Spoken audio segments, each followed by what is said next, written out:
Bwana Yesu asifiwe. Bwana apewe sifa. Akasema, sikieni Yuda wote, nanyi mkaao Yerusalemu, na wewe mfalme Yehoshafati. Bwana akawaambia hivi, msiogope wala msifadhaike kwa ajili ya jeshi kubwa hili, kwani vita si vyenu, bali ni vya nani? Ni vya Mungu. Bwana Yesu asifiwe. Kuna nyakati ambazo Wakristo wa leo tunapitia kwenye nyakati ngumu sana, kwenye magumu sana. Bwana Yesu asifiwe. Mambo ya Nyakati wa Pili mstari wa 15, neno la Mungu linasema, akasema, sikieni Yuda wote, nanyi mkao Yerusalemu, na wewe mfalme. Akasema sura ya Mambo ya Nyakati wa Pili sura 20 mstari wa 15. Mambo ya Nyakati wa Pili sura 20 mstari wa 15. Neno la Mungu linasema, akasema, sikieni Yuda wote, nanyi mkao Yerusalemu, na wewe mfalme Yehoshafati. Bwana akawaambia hivi, msiogope wala msifadhaike kwa ajili ya jeshi kubwa hili, kwani vita si vyenu, bali ni vya Mungu. Bwana Yesu asifiwe.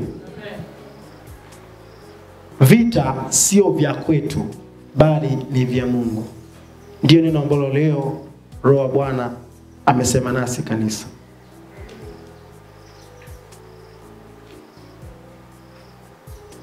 Watu wengi tumetumia akili zetu na fahamu zetu, na tumesahau kwamba vita ambayo tunapigana inatoka kwa Mungu.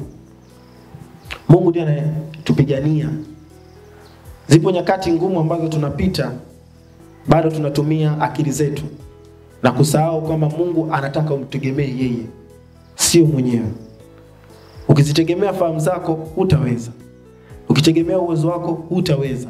Kwa maana nyakati ngumu zote tunazopambana zipo kwenye ulimwengu wa kiroho. Kwa maana kwenye mwili wako na nguvu zako hutaweza. Bwana Yesu apewe sifa. Vita vyote ni vya Bwana, sio vya kwako. Unapopita kwenye nyakati ngumu, muite yeye akutetee. Haijalishi umepoteza nini kwa wakati huo, una nyakati ngumu kwa namna ipi, lakini yupo Mungu anayeweza kutenda na kuokoa hata leo. Anafanya kazi na anatenda. Bwana apewe sifa. Vita vyako ni vya Bwana.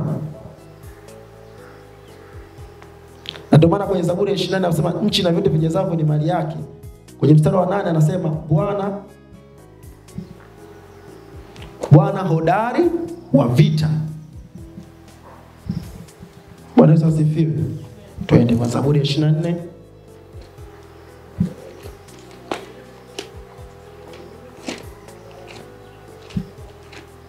Zaburi ya 24 inasema, nchi na vyote vijazavyo ni mali ya Bwana, dunia na wote wakao ndani yake. Maana ameiweka misingi yake juu ya bahari na juu ya mito ya maji akitiririsha. Ni nani atakayepanda katika mlima wa Bwana? Ni nani atakayesimama katika patakatifu pake? Mtu aliye na mikono safi na moyo mweupe, aliyeinua nafsi yake kwa ubatili, asiyeinua nafsi yake kwa ubatili, wala kuapa kwa hila, atapokea baraka kwa Bwana na haki kwa Mungu wa wokovu wake. Hiki ndicho kizazi cha wamtafutao uso wake, Mungu wa Yakobo. Inueni vichwa vyenu enyi malango, inukeni enyi malango ya milele, mfalme mtukufu apate kuingia. Ni nani mfalme mtukufu? Bwana mwenye nguvu hodari, Bwana hodari wa vita. Kwa maana vita unayopitia yupo Bwana Mungu wa majeshi, ndiye awezaye kukushindia. Bwana Yesu asifiwe. Kuna nyakati ngumu ambazo tunapita, hasa watu waliookoka, kwa sababu tayari unapotoka upande wa pili na kuhamia kwa Yesu, tayari upande ule hautafurahi. Kwa maana vita ipo pale pale. wanaendelea tu. Wanaendelea sema sisi huyu wa kwetu kwa sababu ya zile asili.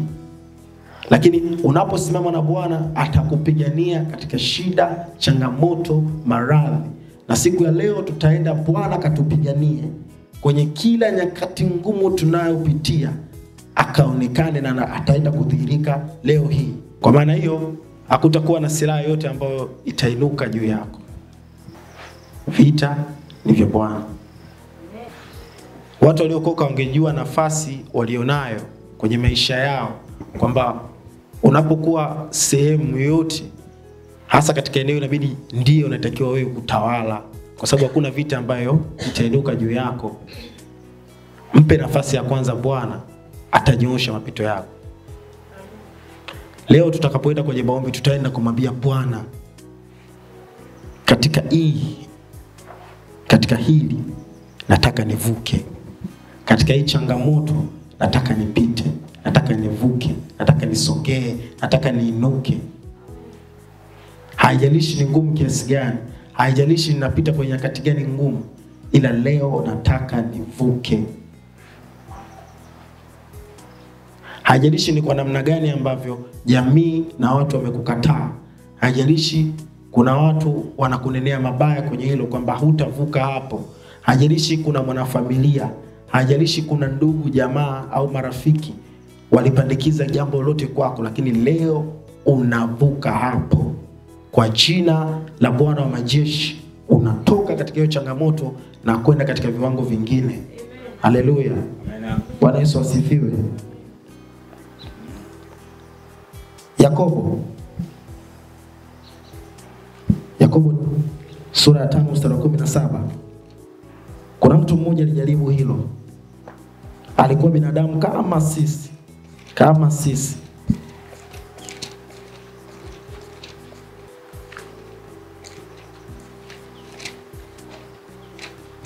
Bwana Yesu asifiwe. Yakobo sura ya 5 mstari wa 17.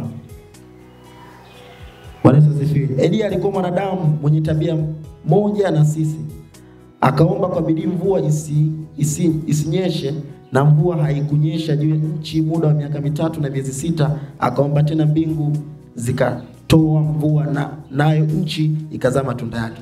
Elia alikuwa mwanadamu kama sisi tulivyo leo hii. Ila aliomba kwa bidii acha mvua isinyeshe katika nchi muda wa miaka 3 na miezi 6, haikunyesha. Kwa hiyo unaona ni kwa namna gani mtumishi wa Mungu naye alivyoomba na ikatii. Kwamba sisi ambao tunamjua Bwana Yesu Kristo, lolote tukaloliomba kwa Mungu litafanywa. Kwa maana akasema neno lake ni kama mvua ishukavyo toka mbinguni kuja ardhini, wala hairudi huko, ila linakwenda kutimiza. Kwa hiyo hata tutakapoenda kwenye maombi, tutakapomtafuta uso wa Mungu kwa bidii, kila vita unayopigania leo hii tutavuka. Bwana Yesu asifiwe.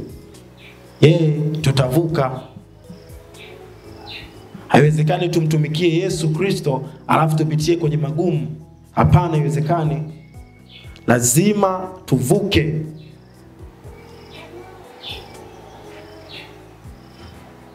Tuvuke. Mtu anamtumikia Yesu Kristo atakiwa awe mfano. Unapojivunia Kristo, maana yake ujivunie na mafanikio unayo. Ili watu wasomjua Kristo watapokuja kukuona waseme hakika huyu ni Bwana anayemwezesha, sio akili zake. Kwa hiyo kwenye mapito yako unapomtanguliza Kristo mbele, ukajua kwamba vita unayopigania sio ya kwako, unamwachia yeye. Naambia Bwana, hii vita nayopitia naomba usimame wewe. Naomba usimame wewe. Kwa sababu tayari unavyoiona imetokea kwenye kimwili, unaiona mambo ni magumu au shida unayopitia, maana tayari kwenye ulimwengu wa roho ilishamalizwa. Na ndio maana kwenye mwili unaiona. Kwa hiyo hakuna mtu ambaye ataweza kukupigania wewe kwa kushauri na saa awe ni nani, lakini ukimuita Mungu peke yake anaweza akakuwezesha. Mwanadamu usimtegemee sana, kwa sababu kuna wakati ambao anaweza akakufariji na kuna wakati ambao anaweza akakushauri upotee kabisa, kwa sababu anafurahia njia unayopitia, anasema ni bema endelee kubaki hivi hivi. Kuna watu kwenye ulimwengu wanatamani kila siku wanaenda kwao na waomba. Hawatamani siku jitegemee wewe peke yako. Wao wanatamani kila siku wanaenda kwao na wagongea. Na hakuna sababu. Lakini yeye anatamani tu awe anakuja. Hata kama unakopa kwake, lakini anatamani awe anakuja kwangu kila siku aendelee kukopa ili endelee kumdai. Bwana Yesu asifiwe. Hataki kuona unavuka. Lakini unamwambia Bwana, hii vita nayoipigania hii, na nataka siku moja niwe na mji wangu. Na nataka siku moja niwe na ofisi yangu. Na nataka siku moja niwe na sehemu yangu. Nivuke hapa.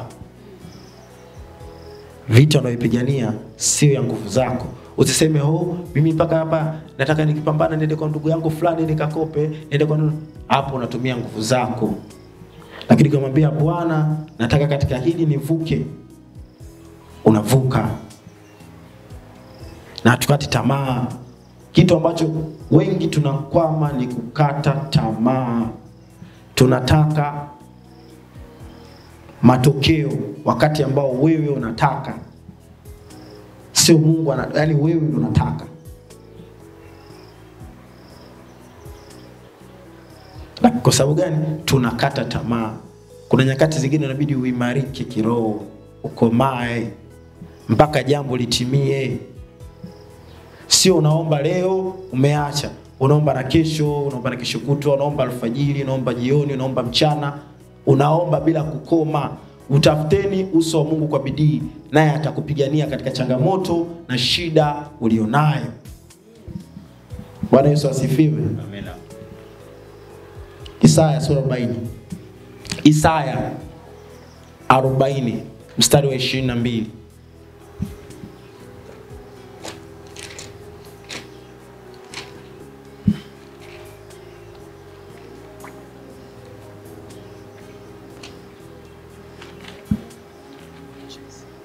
Mstari wa 21 hadi 24. Isaya sura ya 40 mstari wa 21 hadi 24.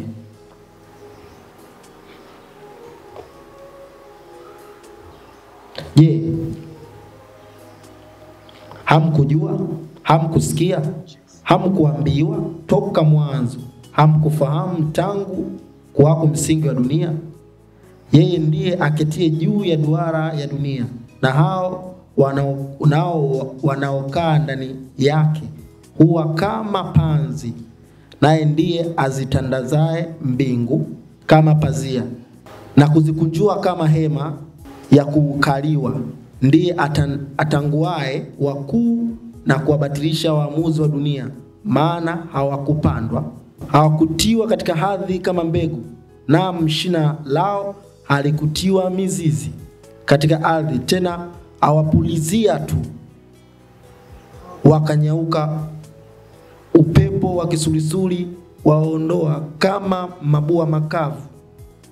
Mtanifananisha na nini basi, nipate kuwa sawasawa naye? Asema yeye aliye mtakatifu. Inueni macho yenu juu, mkaone ni nani aliyeviumba hivi, aletaye nje jeshi lao kwa hesabu, aziita zote kwa majina, kwa ukuu na uweza wake, na kwa kuwa yeye ni hodari, kwa nguvu zake hapana mmoja isiyokuwa hapo mahali pake. Hawakupandwa.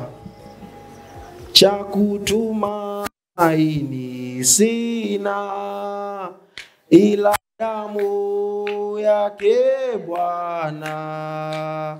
Sina wema wa kutosha dhambi zangu kuziosha.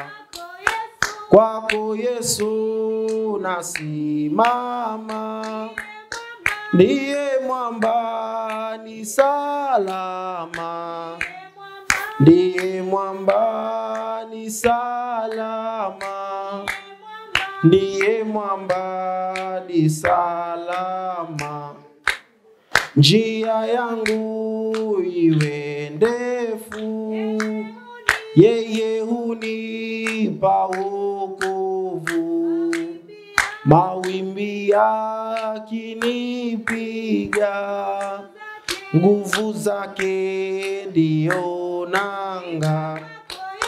Kwako Yesu nasimama, ndiye mwamba ni salama, ndiye mwamba ni salama, ndiye mwamba ni salama.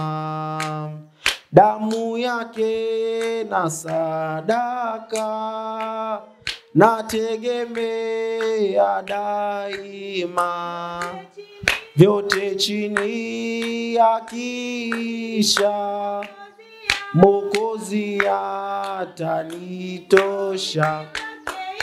Kwake Yesu nasimama, ndiye mwamba ni salama, ndiye mwamba ni salama, ndiye mwamba ni salama. Nikiitwa hukumuni, rohoni nina amani, nikivikwa haki yake, sina hofu mbele zake. Kwake Yesu nasimama, ndiye mwamba ni salama, ndiye mwamba ni salama, ndiye mwamba ni salama. Kwake Yesu nasimama, ndiye mwamba, mwamba ni salama, ndiye mwamba ni salama, ndiye mwamba ni salama. Mtakatifu Bwana Mungu wa majeshi, mtakatifu Bwana Mungu wa majeshi, hakika mbingu na nchi zimejaa utukufu wako. Bwana mabwana, Mungu wa miungu, tazama tunakuja wasaa huu kwa kitabu chako cha Mambo ya Nyakati wa Pili sura 20 mstari wa 15. Bwana umesema vita vyetu vyote ni vya kwako Bwana. Tunamsogeza Bwana Yesu Kristo changamoto na shida na mambo yote ambayo Bwana Yesu Kristo ni magumu tunapitia kwenye maisha yetu. Ingali tunakutumikia wewe Bwana, lakini zipo nyakati ngumu Bwana tunazipitia, tunazishuhudia kwenye maisha yetu wasaa huu. Tunaomba Bwana mabwana asubuhi ya leo utuwezeshe kuvuka kivyote kila pando solipanda Baba mbinguni, kwenye nafsi, kwenye mwili, kwenye roho. Kuanzia saa hii Bwana Yesu likangolewe kwa Luka 10:19, likangolewe kwa Yesu Kristo kwa Matendo ya Mitume 4:12. Jina linaweza kuokoa, jina la Yesu linaweza kutuokoa kwalo. Bwana Yesu, Bwana mabwana, tunaomba wasaa huu kila pando solipanda Baba mbinguni likaharibike kwa jina la Yesu Kristo. Kila madhabahu ikabomoke wasaa huu asubuhi hii ya leo, iliyoshikilia juu ya familia yangu, iliyoshikilia juu ya uchumi wangu, iliyoshikilia juu ya huduma yangu, kwa maana vita hivi Bwana Yesu Kristo siviwezi na vyote ni vyako. Tunaomba saa huu Bwana, kila madhabahu kwa jina la Yesu Kristo ikabomoke kwa damu mwana kondoo, kwa damu mwana kondoo. Sana Ufunuo 12 mstari wa 11. Tunaharibu kila madhabahu zote za mpinga Kristo, madhabahu zote za Malkia wa Pwani, tunaziteketeza kwa moto kwa jina la Yesu Kristo, kwa jina la Yesu Kristo. Kwa Kumbukumbu la Torati mstari wa 18 sura 9 hadi 14, tunavunja na kuziharibu kwa jina la Yesu. Kumbukumbu la Torati 9 mstari wa 1 hadi 3, tunabomoa na kuziharibu kila mfalme na malango yote ya adui kwa jina la Yesu Kristo, kwa jina la Yesu Kristo. Haijalishi ni watu karibu, ni wanafamilia, ni yule ambaye ninashirikiana naye kila uchao, kwa jina la Yesu Kristo, ni rafiki, ni ndugu, ni jamaa, kwa jina la Yesu Kristo kapandikiza uovu, uasi ndani ya familia yangu, ndani ya huduma, kwa jina la Yesu Kristo, kushikilia juu ya uchumi, kushikilia kile ambacho ninacho, ambacho Bwana umenipea. Siku asubuhi hii ya leo tunavunja na kuziharibu falme na malango yote ya giza alichopanda kwenye biashara yangu, alichopanda kwenye huduma, kwa jina la Yesu Kristo. Asubuhi ya leo tunaharibu na kuziharibu kila pando na mambo yote ya yule adui. Tunavaa silaha zote za Bwana kwa Efeso 6:10 kwenda kuzipiga na kuziharibu falme za yule adui. Bwana Yesu Kristo, tunabomoa, tunangoa, tunaharibu kwa jina la Yesu, kwa jina la Yesu. Saa hii asubuhi ya leo tunakuja mbele zako kwa Yeremia 51 mstari wa 20 hadi 26, kwa rungu la Bwana kupiga na kuziharibu kila malango kila wafalme, kila apando tunaliharibu kwa jina la Yesu, kwa jina la Yesu. Asubuhi ya leo tunabomoa kila kilichowekwa, kila kilichopandwa, kila kilichoibiwa kwa jina la Yesu, kwa jina la Yesu. Kuanzia saa hii kwa Yeremia 22:3 tufanye hukumu na haki, tukamtoe yule aliyetekwa katika mikono ya mdhalimu. Ikiwa ni uchumi Bwana umetekwa katika mikono mdhalimu, unatoka kwa jina la Yesu. Ikiwa ni mwanafamilia Bwana ametekwa katika mikono mdhalimu, anatoka saa huu katika jina la Yesu, katika jina la Yesu. Anatoka kwa jina la Yesu. Kwa Yeremia 42:22 vinarudishwa vyote vilivyoibiwa kwa jina la Yesu, vilivyoibiwa kwa jina la Yesu, vilivyoibiwa tunarudisha kwenye familia, kwenye huduma, vinarudishwa katika jina la Yesu, katika jina la Yesu. Iwe ni kwenye afya, vinarudishwa katika jina la Yesu. Kila kilichoibiwa asubuhi ya leo vinarudishwa kwa damu ya Yesu. Tunakurudisha. Iwe ni madhabahu iliyopandwa kwa nyakati wa pili 31, tunabomoa kwa jina la Yesu, kwa jina la Yesu, na kurudisha kila kilichoibiwa. Tunarudisha kwa jina la Yesu, kwa jina la Yesu.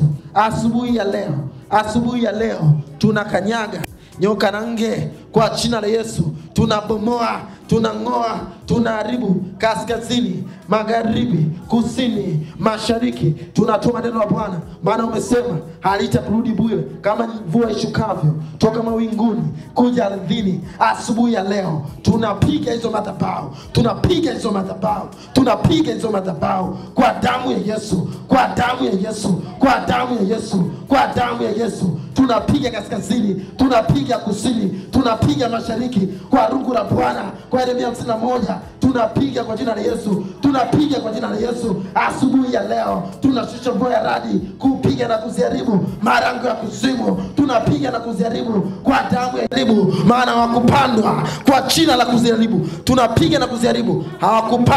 Hawakupandwa kama upepo wa kisurisuri, unapeperusha kama mabua makavu, wakapeperuke wasahu kwa jina la Yesu, kwa jina la Yesu, kwa damu ya Yesu. Tunashusha nguvu za Mungu kupiga na kuziharibu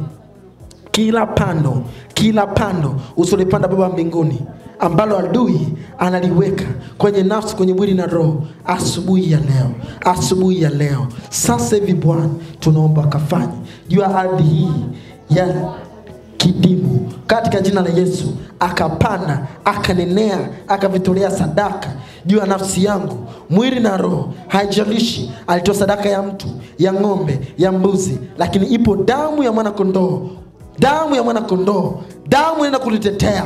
Asubuhi ya leo kila pando linaharibika kwa jina la Yesu. Kila nguvu zote walizoziweka, walizonenea kwenye mapango, kwenye makaburi, kwenye mito, kwenye mashina, kwenye maashera, wakanenea kwa jina la Yesu. Asubuhi ya leo tunabomoa, tunaharibu kwa jina la Yesu, kwa jina la Yesu, kwa jina la Yesu. Juu ya uchumi wangu saa hii, juu ya familia, juu ya ndoa, juu ya mwenza wangu, juu ya watoto, juu ya uchumi, kwa jina la Yesu. Asubuhi ya leo hakutakuwa na uchawi wala uganga kwa Hesabu 23:23 kwa jina la Yesu, kwa jina la Yesu. Tunabatilisha kila mashauri walioyanenea kwa Isaya 7:7 asubuhi ya leo kwa jina la Yesu. Kwa Wafilipi 2:9-10 shauri yao ni kupiga goti, kila goti likapigwe asubuhi ya leo, likapigwe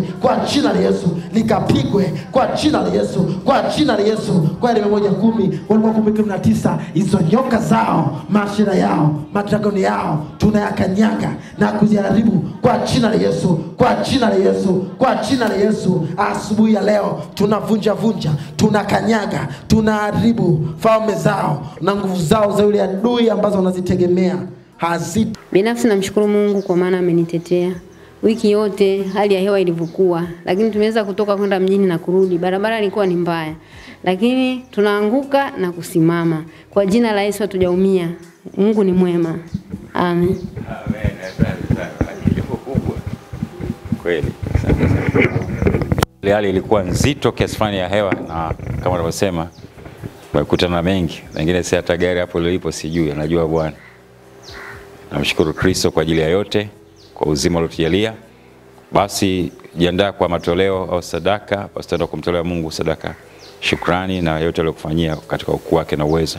Lakini pia tunawakumbusha leo kuna ibada tumealikwa jioni saa 11 itakuwa pale Anglikana, ibada ya fellowship, maombi ya pamoja makanisa mbalimbali. Nadhani sisi tumepewa barua hapa kilopita. Kama utapata kibali basi tutakutana pale saa 11 jioni tukikuwa na ikimpendeza. Lakini pia niseme kwamba kuanzia leo kama utakuwa na nafasi usiku utakuwa na maombi maalum ambayo ya kujitoa huko kwenye mapito ambao vifungo na nira ambazo zimekukamata, kujikomboa ardhi hii, nchi hii, ili Bwana ajitolee utukufu wake. Jipange sawa. Naweza kuanza leo, nitaangalia kama itaruhusu kuanzia saa 3 usiku na kuendelea, hata kama tuomba kwa saa 1 au kama ni saa 1 mtaniambia nafasi yenu na wasikiliza, hata kama ni saa 1. Amen. Amen. Mwe tayari kwa hiyo. Kama utapata nafasi wiki yote nitaweka hiyo ratiba hasa kwa usiku kwa ajili ya kuomba. Kuna vitu Mungu amenipa maarifa ambayo inaweza kukusaidia kutoka katika vifungo na nira. Amen. Tuomba. Bwana Yesu Kristo, wanazi tunakushukuru kwa ajili ya ibada hii njema. Tunashukuru kwa ajili ya sadaka na matoleo ambayo yatakuja mbele yako, na wengine matoleo yameshatoka kwenye madhabahu hii. Yesu ukayabariki kwa Malaki sura ya 3 mstari wa 1 hadi wa 5, Malaki sura ya 3 mstari wa 10 hadi 12. Yesu Kristo ukaonekane katika hii ukitupigania. Nami nakuja kwa neno lako kutoka sura ile ya 14 mstari wa 13 hadi 14. Bwana Yesu Kristo ukatende. Yesu Kristo wewe ni Alfa na Omega, mwanzo na mwisho. Tunazidi kukushukuru katika ukuu wako na uweza. Nikitamkia amani na ustawi taifa letu la Tanzania. Yesu Kristo nikitamka Bwana Yesu kazidi kuonekana ndani ya taifa hili ukilibariki. Na bara letu Afrika kwa ujumla wake, Amerika ya Kati, Amerika Kusini, Ulaya, Asia.